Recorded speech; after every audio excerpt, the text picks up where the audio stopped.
When you hear the name Loro Piana, you think of the absolute pinnacle of luxury. We're talking exquisite cashmere, jackets that cost thousands, and the kind of quality that made it a crown jewel for the luxury giant LVMH. But what if I told you there's a much darker story woven into that fabric? Today, we're going to peel back the label and get into a scandal that has absolutely rocked the world of high fashion. This whole story is just a world of shocking contrasts.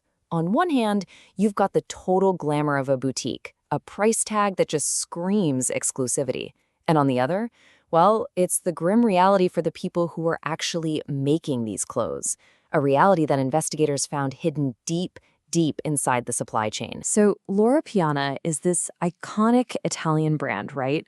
It's totally synonymous with the finest wool and cashmere products you can buy. And back in 2013, the luxury powerhouse LVMH acquired it. But it turns out beneath this super prestigious surface, a really serious problem was brewing. Okay, so this brings us to June of 2024. And this is when a Milan court did something pretty unusual. It put Loro Piana operations under judicial administration. I mean, the Italian state was literally stepping in to directly oversee the brand. So what does that actually mean? It's really, really important to get this distinction. This isn't a criminal penalty against Loro Piana itself. Think of it more as a preventative measure. A court-appointed administrator gets sent inside the company for 1 year with a very specific mission: find and fix the problems in the supply chain, basically from the inside out. So how did all of this even come to light? Well, it started with a single, incredibly brave act. The whole investigation was triggered after one worker at a subcontracted workshop filed a complaint. He alleged that his boss physically assaulted him just for asking for the wages he was owed. That one report, that's what pulled the thread that unraveled this entire system. Right, so to really understand how a brand like Loro Piana could get into a mess like this, you have to follow the production journey. And it turns out the path from the raw material to a finished jacket was intentionally complicated, almost like it was designed to create these layers of separation between the brand and the actual factory floor. Okay, so here's how the chain worked. Loro Piana outsourced production to a company called Evergreen Fashion Group. But here's the catch. They had no factories of their own. So Evergreen then passed the order to a subcontractor, Sor-Man. But Sor-Man couldn't handle the sheer volume, so what did it do? It secretly outsourced the work again to these unauthorized Chinese-run workshops. When investigators finally raided these workshops at the very end of the chain, they found exactly what they feared they would. We're talking about workers with no legal permits or insurance, toiling away in unsafe and unhygienic conditions. People were working around the clock and literally living in illegal sleeping quarters that were built right on site, just so they'd be available 24/7. And this is the smoking gun. Police found finished products, Loro Piana labels, and production documents right there on the premises.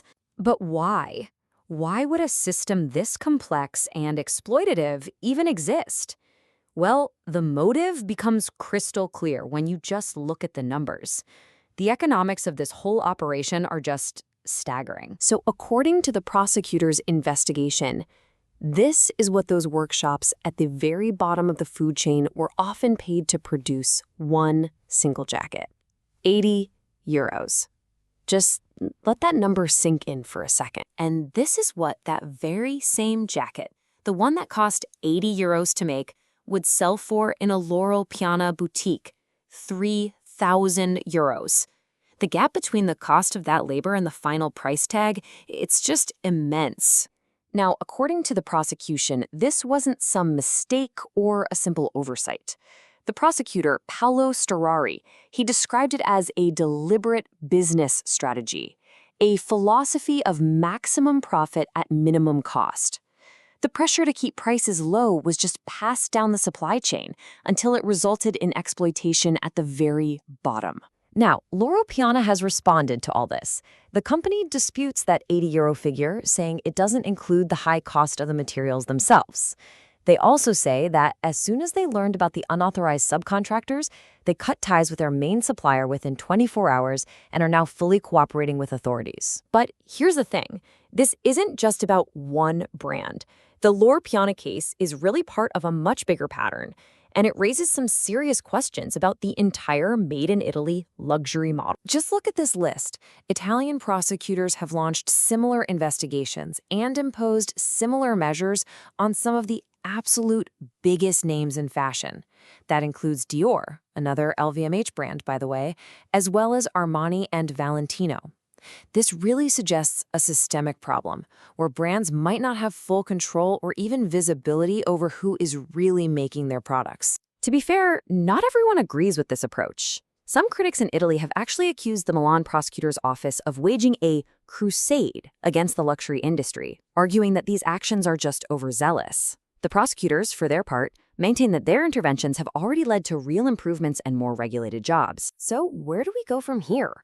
What are the immediate consequences of this whole scandal? And maybe more importantly, what's being done to make sure this kind of thing doesn't happen again? Loro Piana definitely acted fast to cut ties, and then the court stepped in with that one-year administration. But looking forward, the wider industry is also starting to respond. Manufacturers in the Lombardy region have signed a new code of conduct to create a whitelist of reliable suppliers, and it's a model that could maybe even expand across all of Italy. And that leaves us with this one final, really crucial question. The Loro Piana scandal, it forces us all to reconsider what made in Italy really means. Is it a guarantee of quality and ethical production? Or is it a label that can sometimes hide a much more complicated and, honestly, troubling reality?